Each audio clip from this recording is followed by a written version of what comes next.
Hello and welcome back everyone to Nerdy Nakama. Today we have another more experimental video on the channel. It is again of the Percy Jackson universe.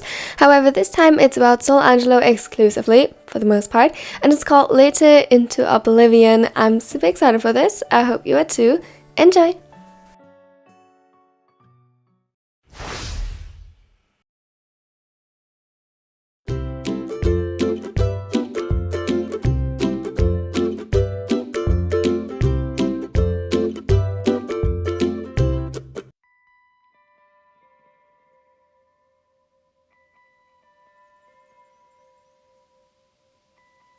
She saw him from afar. The dark-haired boy whom she came to think of as her brother strolled up to no Rome in broad daylight, his black clothes its stark contrast to the brilliant light of morning. Yet something had unmistakably changed. He wore a guarded expression as he approached the camp borders. His eyes searched the buildings and inspected the people wandering the streets carefully.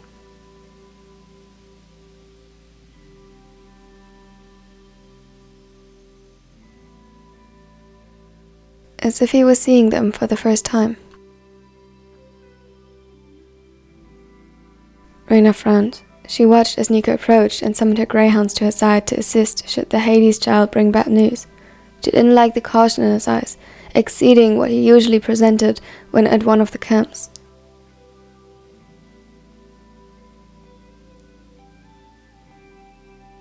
Camp Half-Blood and Camp Jupiter were the only safe places for demigods like them, and after the past years, even Nico seemed to rely on that sense of safety they presented.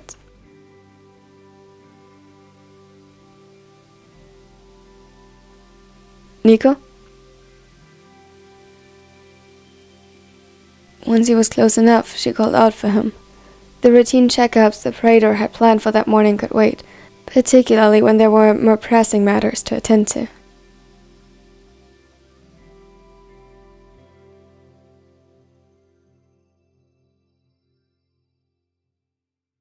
His reaction did not make her feel hopeful.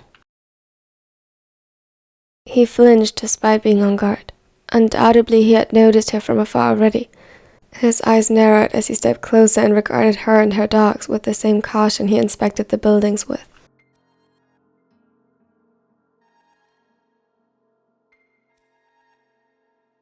Reyna raised an eyebrow. She wasn't sure how to categorize his odd behavior. He acted cautiously, but not with urgency. Whatever problem must have arisen must not pose an immediate danger yet, or perhaps it wasn't certain what extent it would affect at all.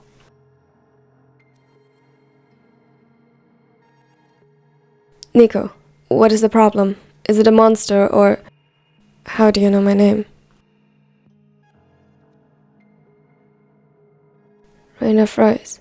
She had listed several possible replies in her head, but this one wasn't among them. Her eyes narrowed, and out of habit she glanced at her hounds.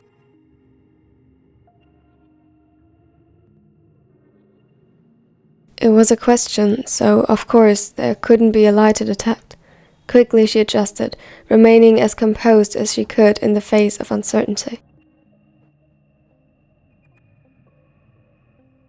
You don't know me. Nico took half a step back. He stubbornly reciprocated her gaze, but Reyna could see now that the vigilance in his eyes, the distance, extended to her as well. He was scared, but refused to show it.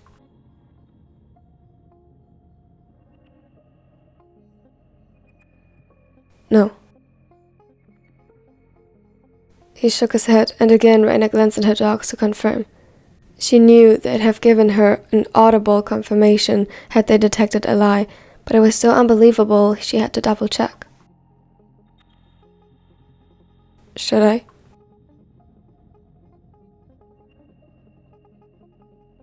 There was a challenge in his voice, an anger Reyna wasn't unfamiliar to.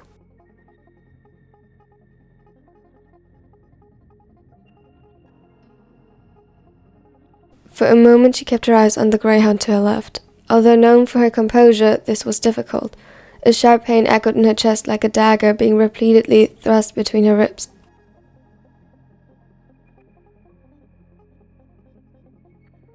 She had very few people she considered close and trustworthy, And Nico was the one who, due to their troublesome journey of transporting the Athena Parthenon, knew most about her aside from his sister.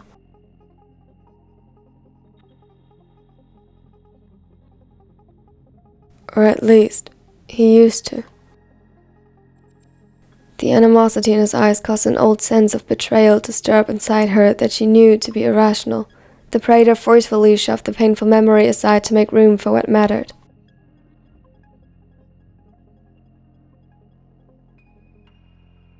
Nico hadn't betrayed her. He had been injured, hurt in a way that wasn't palpable to her yet.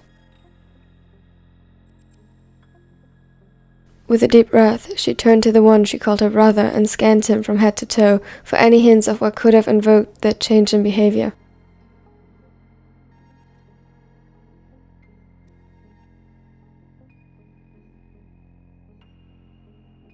His clothes were torn in more places than one.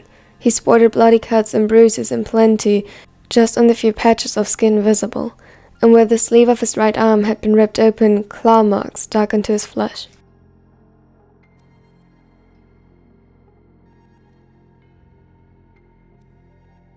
He had been in a fight, that much was obvious. His injuries were bad, but not critical by demigod standards. A somewhat talented healer would have him patched up again in no time. I am Reyna, a praetor of New Rome. She ignored his question and proceeded as she would with any newcomer. Do you know where you are?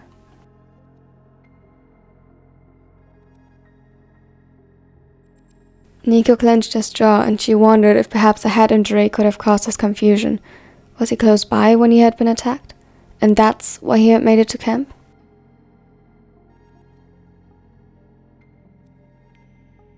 Camp Jupiter. It sounded almost like a question, although he tried to appear confident. She nodded slowly. How did you find your way here? Nico was visibly dissatisfied with giving information while she gave him nothing. It was odd talking to him like a stranger. He obviously realized her status and reacted with caution, not daring to ask further questions himself. She was almost glad about it. Reyna wasn't educated enough on memory loss to know what was safe to say. She'd much rather get him to one of their healers, but if Nico truly didn't recognize her, there was no saying how he would react should she act too rushed.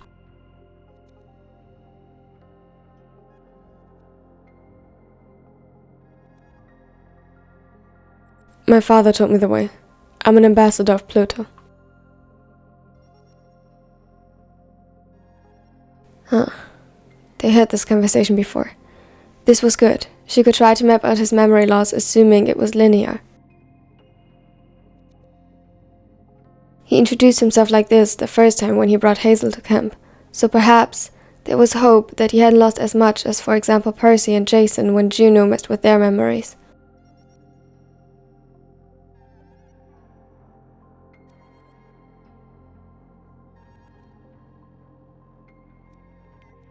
In which case, although he pretended not to at the time, he would remember Percy. Very well. With those injuries, you should see a healer. I will show you the way.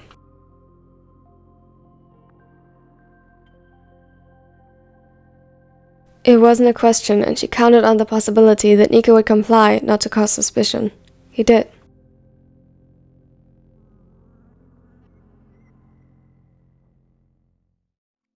The whole way, Reyna kept an eye on him while trying to silently communicate to the people around them to keep their distance.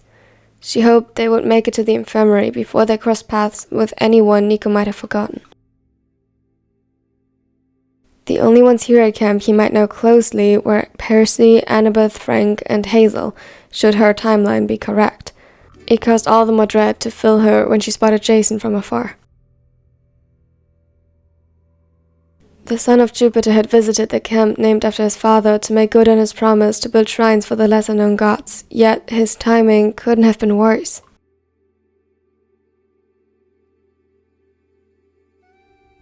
Reyna tried to subtly change directions and planned a detour to avoid him when he already noticed them and waved excitedly.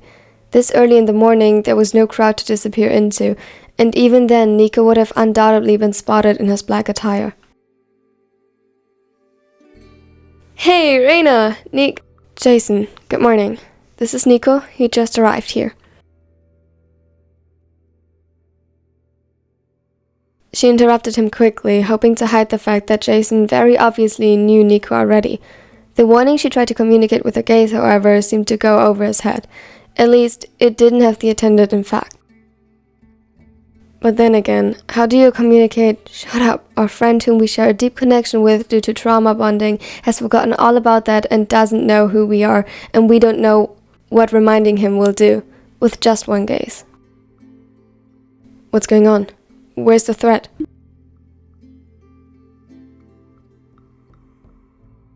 Ironically, that was pretty much what she had been thinking when she first noticed the son of Hades acting oddly. She sighed. There is no immediate threat, but I have to bring him to the infirmary. We are in a hurry. That probably didn't improve the situation much, but it at least gave her an excuse to push past him and urge Nico to follow her. On the downside, so did Jason. He hissed in sympathy as he spotted Nico's arm. Damn, that looks painful. What monster chewed you up, Neeks? Nico sent a death glare in Jason's direction, which would have been hilarious hadn't the situation been so serious. What did you call me? The blonde looked visibly taken aback. Before he could catch himself and question the smaller about his reaction, Reyna intervened. Just ignore him.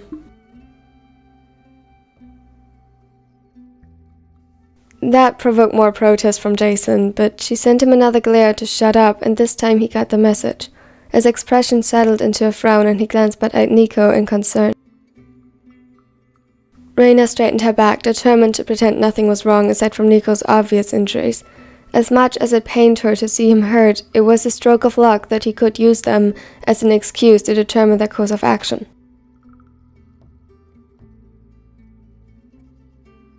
Just yesterday, a certain son of Poseidon had been administered to the infirmary after helping a new camper escape from a pack of hellhounds. Perhaps once Nico saw him, they'd be able to confirm the extent of his memory loss.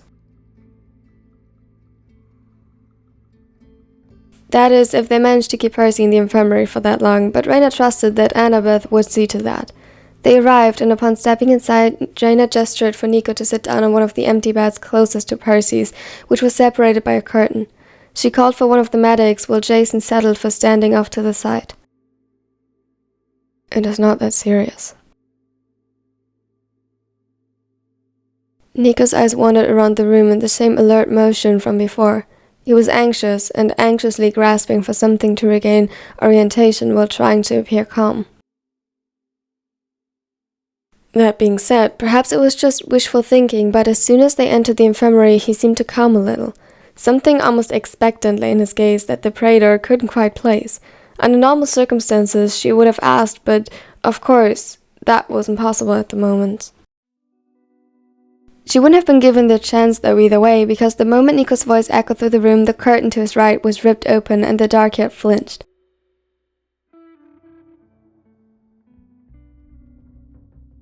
It revealed a little disheveled-looking Percy who grinned at the newcomer, yet his eyes reflected concern. He had his legs in a splint and wrapped in towels damp with ocean water, a Poseidon-specific therapy only meant for his children.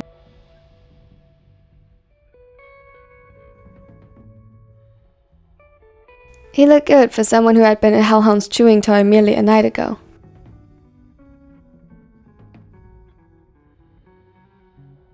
Hey man, got mauled by some of those beasts as well? Nico frowned and visibly curled in on himself. Reyna wasn't sure how to interpret that, and neither was Percy as it seemed, because he proceeded to mistake it as stubbornness after a short moment of confusion. Come on, you gotta let them treat you. Otherwise, they won't let you get out of here. If it's nothing major, it'll only take a couple of minutes. Nico didn't reply, and she could see that Percy was getting irritated. His concern was increasing, and so was hers. She didn't know if this meant he remembered him or not. Either way, she needed to talk to Percy and Jason before anything happened that could cause the situation to escalate.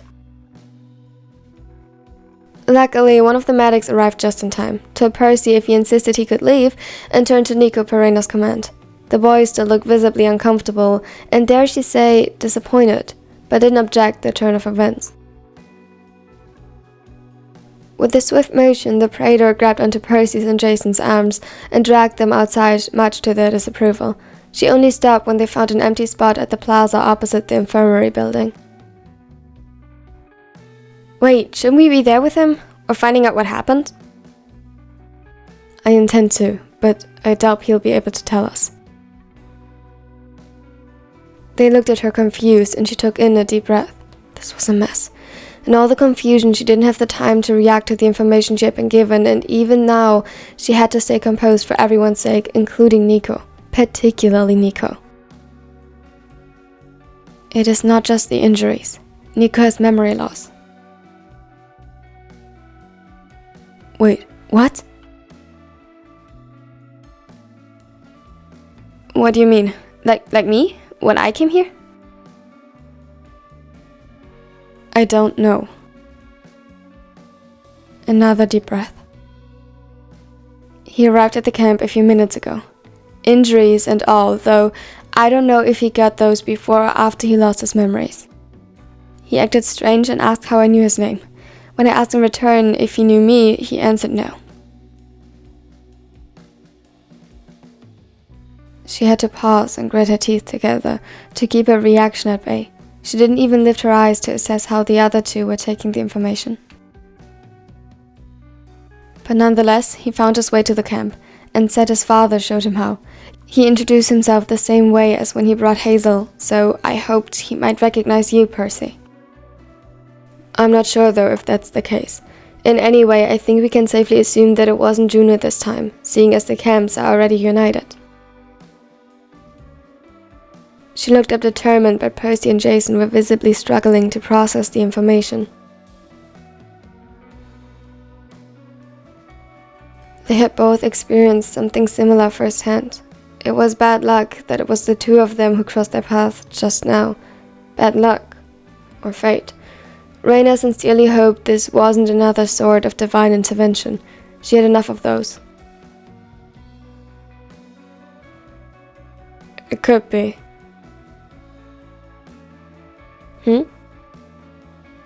That he remembers me. I'm not sure. If he has forgotten the past year, he doesn't exactly like me at the moment. He cringed at his words, and so did Jason. The three of them were a few of those who knew to some extent how conflicted Nico had been in this time and why. So you think he's avoiding you? Percy let out a frustrated noise and tugged at his hair. Beside them, a water fountain got a bit unruly and spit water onto the sidewalk. I don't know. He pretended not to know me when I came to Camp Jupiter the first time. Then again, I truly had forgotten him that time, so who knows? Jason's frown deepened. He too had taken quite a liking to Nico as his little brother of sorts, and he was very familiar with the confusion and having lost chunks of your life.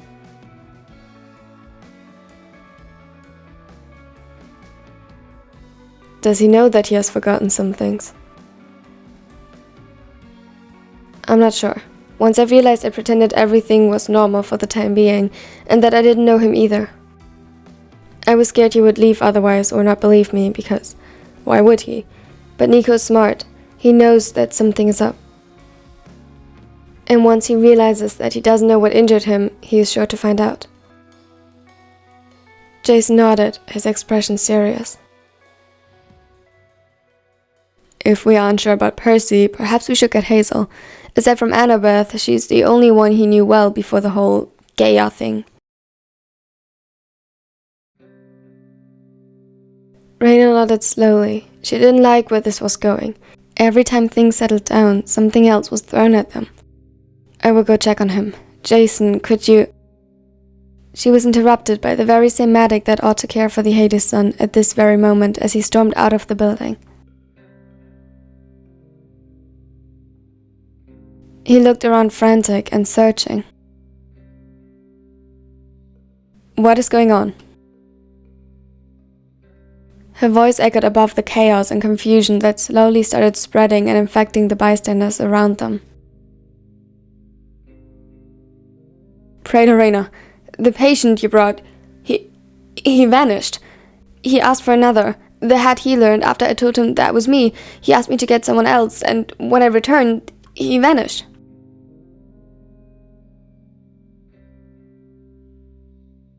Reyna frowned. This wasn't good. Shadow travel? Most likely. She turned to the medic again. What happened? Was there anything else? Anything that might have scared him? No, he wasn't scared. They looked at Percy skeptically, but the son of Poseidon proceeded quickly. I mean, I'm sure he was, but that's not why he ran. He asked for the head healer. He's not running from someone, but toward.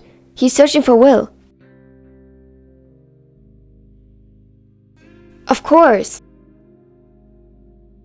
Jason's eyes lit up with understanding. Why would he do that? They wouldn't have been together yet. No, but when Juno erased my memories, I still had glimpses of Annabeth, and this time, if it wasn't a goddess, perhaps they couldn't erase Will either. Oh, Aphrodite would never let them. She's way too invested into their relationship, at least according to her kids.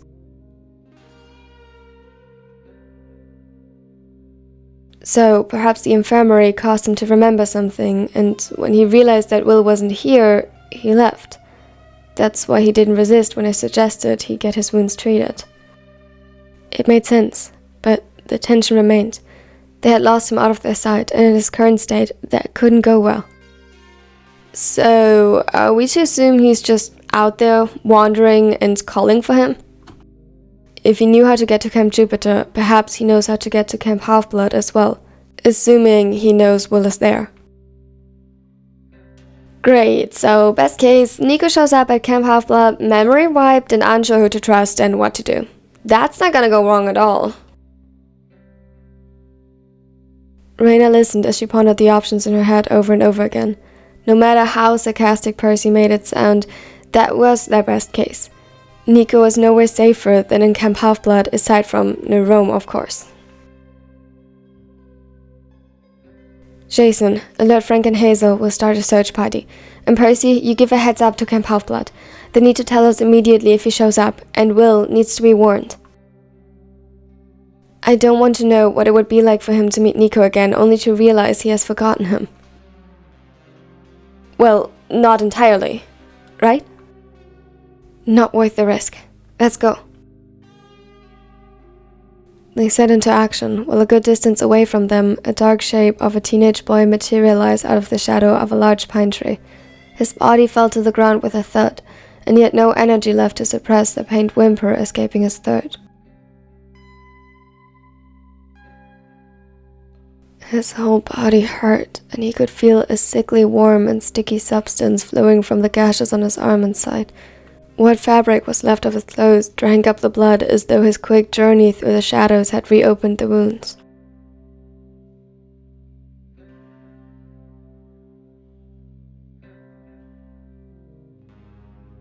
He tried to figure out where he was, but the world around him looked like it had been covered by a thick veil, and there was an annoying buzzing in his ear that drowned out everything else.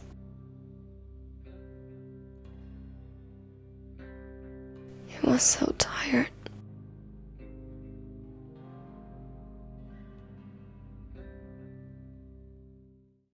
Thank thank you so much for watching to the end. I hope you liked it. If you did, don't forget to leave a like and don't forget to subscribe if you don't want to miss out on anything in the future, like the next part of this. If we reach, just like with the other Percy Jackson story, if we reach 80 likes on this one, I will continue the series. Again, this is sort of the experimental phase. Yeah, tell me in the comments what you thought about it, if I did well writing the Percy Jackson characters, and under the pinned comment, tell me your favorite moment or quote from this video.